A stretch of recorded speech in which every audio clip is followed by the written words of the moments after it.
Hello guys, welcome back to my YouTube channel. आज हम पढ़ाएंगे class 6 NCERT book chapter 8 decimal यानी कि दशमलव की एक्सरसाइज 8.1 का क्वेश्चन नंबर 5। ठीक है, इससे पहले वीडियो में मैंने question number first, second, third, fourth करा दिए हैं। अब इस एक्सरसाइज का 8.1 क्वेश्चन नंबर 5 कराएंगे। ओके, तो क्वेश्चन नंबर 5 क्या कह रहा है कि write the following decimals as fraction, reduce the fraction to lowest form।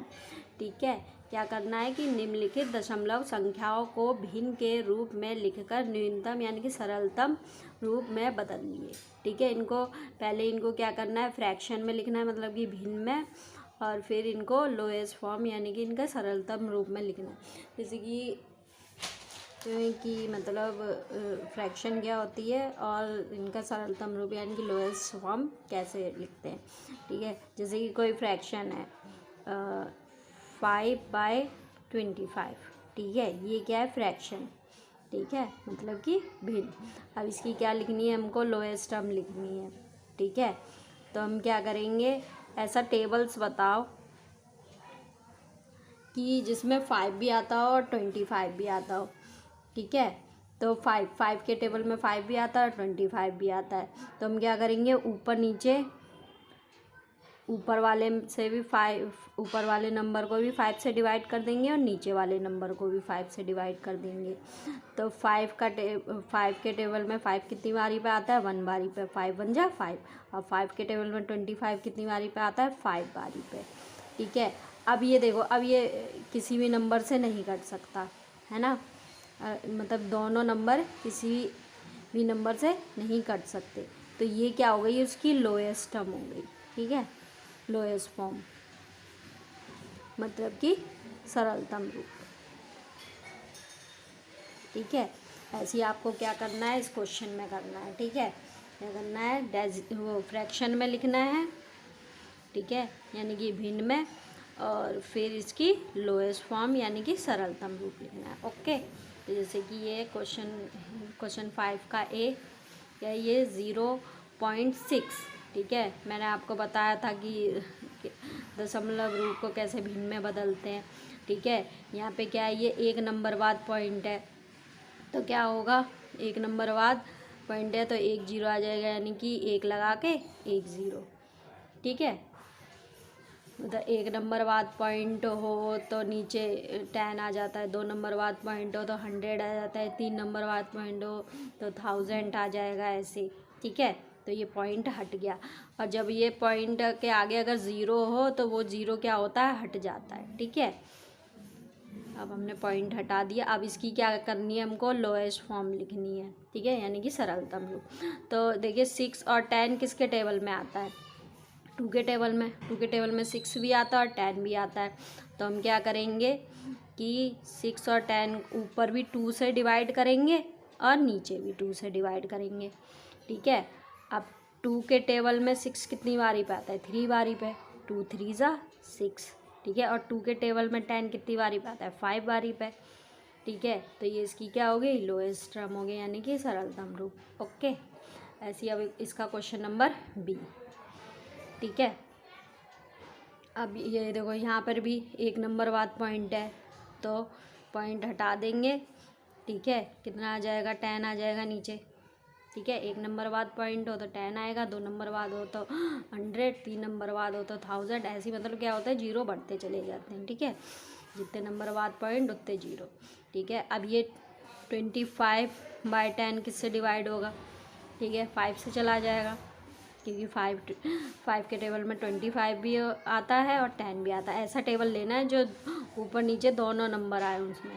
ठीक है, तो ये भी हम 5 से डिवाइड करेंगे, ये भी 5 से डिवाइड करेंगे। 5 5 जा 25 और 5 2 जा 10। ये हो गई इसकी लोएस्ट टर्म। ठीक है, अब ये किसी नंबर से नहीं कट सकता। ठीक है, अब हम क्या करेंगे, इनको डायरेक्ट काटेंगे। ठीक है, अब यहाँ पे भी देखो 1 नंबर बाद पॉइंट है तो पॉइंट हट जाएगा, तो यहाँ भी 10 आ जाएगा। और ये तो 1 बारी में चला जाएगा, 10 के टेबल में 10 कितनी बारी पे आता है, 1 बारी पे। 10 1 जा 10, तो इसका आंसर क्या आ जाएगा, 1। ठीक है, वैसे डी क्वेश्चन। ठीक है, ये भी 1 नंबर बाद पॉइंट है तो 38 लिख के 1 नंबर बाद पॉइंट है तो नीचे 10। ठीक है, ये किससे जाएगा, ये भी 2 के टेबल से ही जाएगा। ठीक है, देखिए क्या होता है ना कि जैसे अगर किसी नंबर के पीछे 0 आए या 2 आए, ठीक है, 4 आए या 6 आए या 8 आए, ठीक है, तो ये क्या होता है, ये 2 से डिवाइड हो जाएंगे। ठीक है, और अगर किसी नंबर के लास्ट में 0 या 5 आता है तो ये 5 से डिवाइड हो जाएंगे। ज़्यादातर ये सारे क्या होंगे, 2 और 5 से ही डिवाइड होंगे, तो इतना सोचने की भी ज़रूरत नहीं है। ठीक है, तो ये देखो लास्ट में 8 और 0 आ रहा है, तो जाहिर सी बात है ये 2 से डिवाइड होगा। ठीक है, तो 2 से इसको भी डिवाइड कर लेंगे और 2 से इसको भी। ठीक है, अब देखो 2 का टेबल, इसको डायरेक्ट काटना सीखेंगे हम। ठीक है, 2 के टेबल में 3 नहीं आता, लेकिन 3 से कम तो आता है। ठीक है, क्या आता है, 2, है ना। कितनी बारी पे आता है, 1 बारी पे। ठीक है, 2 1 जा 2। अब इसमें से 2 चला गया, कितना बचा, 1 बचा, तो 1 क्या होगा, इसको मिल जाएगा। ठीक है, ये 18 हो जाएगा। ठीक है, 2 के टेबल में 18 कितनी बारी पे आता है, 9 बारी पे, 2 9 जा 18। ठीक है, ये 2 5 जा 10। ठीक है, ओके। अब ये यहाँ पर भी 1 नंबर बाद पॉइंट है, तो यही नंबर लिख के 1 नंबर बाद पॉइंट है तो 10 लिख देंगे। ठीक है, ये तो किसी से नहीं डिवाइड हो सकते, तो ये तो यही है इनकी लोएस्ट टर्म। ठीक है, ये किसी भी एक नंबर से दोनों नंबर डिवाइड हो ही नहीं सकते हैं। ठीक है, अब इसका f। ठीक है, यहाँ भी 1 नंबर बाद पॉइंट है, तो यहाँ भी 10 आ जाएगा। ठीक है, ये भी 2 से डिवाइड हो जाएगा। अब आप क्या करो, डायरेक्ट काटना सीखो। ठीक है, डायरेक्ट कैसे, 2 से ही जाएगा ना, तो 2 से 2 1 जा 2। ठीक है, अब ये 1 जा नहीं सकता, तो ना जाने की 0। ठीक है, अब इन दोनों को एक साथ डिवाइड करेंगे, कितनी बारी पे आता है, 2 6 जा 12 और ये 2 5 जा 10, तो कितना आ गया, 106 और ये 5। ठीक है, ओके, ऐसे भी कर सकते हैं। ठीक है, ये 6.4 है, यहाँ भी 1 नंबर बाद पॉइंट है, तो नीचे 10 आ जाएगा। इसको भी डायरेक्ट काटो। ठीक है, ये भी 2 के टेबल से जाएगा, 2 3 जा 6, 2 2 जा 4 और ये 2 5 जा 10, 32 अपॉन में 5। ठीक है, ओके, दिया है। अब इसका क्वेश्चन नंबर 6 से अगली वीडियो में कराएंगे। अगर आपको मेरी वीडियो अच्छी लगे तो लाइक करना, सब्सक्राइब करना। Thank you.